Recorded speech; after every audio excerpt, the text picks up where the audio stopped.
इस वक्त देश में चुनावी माहौल है। 19 अप्रैल से 1 जून तक देश भर में 7 चरणों में लोकसभा चुनाव होने हैं। कई चरणों के नामांकन भी खत्म हो चुके हैं और इसी के साथ तमाम दलों के नेता और निर्दलीय उम्मीदवार चुनावी रण में उतर चुके हैं। इन निर्दलियों में कुछ ऐसे भी हैं जिन्होंने दशकों से चुनाव में अपना भाग्य आजमाया है। आज इस वीडियो में जानते हैं कि लोकसभा चुनावों में निर्दलीय उम्मीदवारों का आखिर कितना दबदबा होता है। नमस्ते, मैं हूं रिया श्री और आप देख रहे हैं आर भारत। लोकसभा चुनावों में निर्दलीय उम्मीदवारों का कितना दबदबा। देश की लोकतांत्रिक व्यवस्था में हर किसी को चुनाव लड़ने का समान अधिकार है। कोई पार्टी अगर चुनाव नहीं लड़ती तो लोगों के पास निर्दलीय चुनाव लड़ने का अधिकार है। देश के पहले आम चुनाव से ही निर्दलीय प्रत्याशियों ने ताल ठोकना शुरू कर दिया था। वो जीतते भी रहे, लेकिन जैसे ही गठबंधनों का दौर शुरू हुआ और राजनीति धड़ों में बटी तो लहर के सहारे चुनाव जीते जाने लगे। ऐसे में निर्दलीय प्रत्याशियों की संख्या तो बढ़ी, लेकिन वो लहर में बह गए। जीतने वालों की संख्या कम हो गई। पिछले 2 आम चुनावों में ये संख्या तो बहुत ही कम थी। देश में अब तक सबसे अधिक निर्दलीय सांसद 1957 में जीतकर लोकसभा पहुंचे थे। तब जीते हुए निर्दलीय सांसदों की संख्या 42 थी। इससे पहले देश के पहले आम चुनाव में यानी कि 1952 में निर्दलीय सांसदों की संख्या 37 थी। 1962 में लोकसभा चुनाव हुए, निर्दलीय सांसदों की संख्या 20 थी। ये वो साल था जब पिछले चुनाव के मुकाबले निर्दलीय सांसदों की संख्या सीधे आधे से भी कम हो गई थी। हालांकि इसके बाद वाले चुनाव में एक बार फिर निर्दलीय सांसदों की संख्या बढ़ गई। 1967 में लोकसभा चुनाव में 35 निर्दलीय उम्मीदवार जीतकर लोकसभा पहुंचे। एक बार फिर इस चुनाव में निर्दलीय सांसदों की संख्या बढ़ गई। हालांकि ये आखिरी चुनाव था जिसमें निर्दलीय उम्मीदवार अधिक संख्या में जीतकर लोकसभा पहुंचे थे। इसके बाद के वर्षों में संख्या घटती ही चली गई। 1971 में 14, 1989 में 12 निर्दलीय उम्मीदवार चुनकर लोकसभा पहुंचे। इसको हटा दें तो अब तक हुए चुनावों में कभी निर्दलीय सांसदों की संख्या दहाई के आंकड़े तक नहीं पहुंची। 1991 में चुनाव में 5,514 निर्दलीय उम्मीदवार मैदान में उतरे, लेकिन जीत सिर्फ एक निर्दलीय उम्मीदवार को मिली। ये सबसे कम आंकड़ा है। 2019 की बात करें तो इस लोकसभा चुनाव में नरेंद्र मोदी की अगुवाई में बीजेपी ने शानदार जीत हासिल की। इस चुनाव में दूसरे दलों के कई बड़े नेता चुनाव हार गए।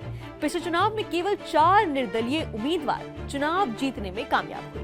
इन चारों उम्मीदवारों की काफी चर्चा भी हुई। महाराष्ट्र की अमरावती सीट से नवनीत राणा निर्दलीय उम्मीदवार के तौर पर लोकसभा पहुंची थी, लेकिन नवनीत राणा अब बीजेपी में शामिल हो चुकी हैं। इसके अलावा कर्नाटक की मांड्या सीट से निर्दलीय उम्मीदवार सुमालाथला अम्बरीश ने चुनाव जीता। उन्होंने तत्कालीन मुख्यमंत्री एचडी कुमारस्वामी के बेटे निखिल को हराया था, लेकिन अब वो भी बीजेपी में शामिल हो चुकी है। बहरहाल 2019 में इंडिपेंडेंट एमपीज यानी कि निर्दलीय जो भी उम्मीदवार जीते थे वो या तो अब बीजेपी में शामिल हो चुके हैं या फिर किसी दूसरे बड़े दल में जुड़ने के लिए तैयार हैं। हो सकता है 2024 लोकसभा चुनाव में निर्दलीय उम्मीदवारों की संख्या और कम हो जाए। अब जानते हैं कि वोटरों को आखिर निर्दलीय उम्मीदवारों पर भरोसा क्यों नहीं होता है। प्रत्याशियों की संख्या बढ़ने और जीत न पाने की वजह को लेकर जानकारों के अलग अलग तथ्य हैं।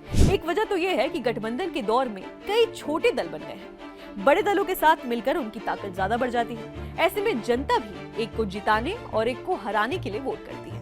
एक्सपर्ट्स का कहना है कि चुनाव के बाद सरकार बनाने के लिए निर्दलियों को अपनी ओर मिलाना ज्यादा आसान होता है।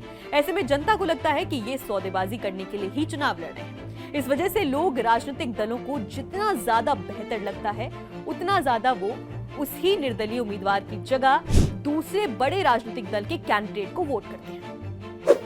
आसान नहीं है निर्दलीय चुनाव लड़ना। निर्दलीय चुनाव लड़ना बहुत ही मुश्किल होता है। अन्य प्रत्याशियों की तरह कोई सहारा नहीं होता है इनके पास। अपने दम पर ही ये चुनाव लड़ते हैं। ऐसे में पूरे लोकसभा क्षेत्र में अपनी बात पहुंचाना भी काफी मुश्किल होता है। वहीं नामांकन के लिए राजनीतिक दलों के प्रत्याशियों को 2 प्रस्तावक यानी प्रपोजर्स की जरूरत होती है, जबकि निर्दलियों को 10 प्रस्तावक यानी प्रपोजर्स चाहिए होते हैं। निर्दलीय प्रत्याशी चुनाव आयोग की आमदनी का बड़ा साधन है। उदाहरण के तौर पर 2019 में देश भर में 3,447 निर्दलियों ने नामांकन किया था। एक प्रत्याशी को जमानत के तौर पर 25,000 रुपए जमा करने होते हैं। ऐसे में निर्दलियों से ही आयोग को 8.62 करोड़ यानी कि 8 करोड़ 62 लाख रुपए की आमदनी हुई थी। निर्दलियों का एक सकारात्मक पहलू ये भी है कि वो स्थानीय मुद्दों को चुनाव में ज्यादा उठाते हैं।